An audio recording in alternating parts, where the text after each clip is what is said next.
Hello guys, and welcome to another video. In this video guys, I will see how you to factory reset Lance Mint, and this may depend whether you use encryption, but typically Mint install you can likely get grep boot main select recovery mode option.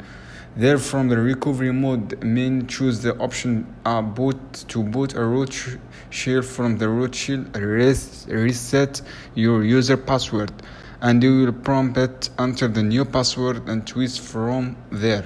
So guys, you will be an option to recovery mode and continue with normal boot, and how you can this do guys. I hope guys this video helpful for you. Then don't forget like and subscribe to my channel for more content and ideas and everything. So guys, thanks for watching again. Keep watching. See you another video soon. Keep watching.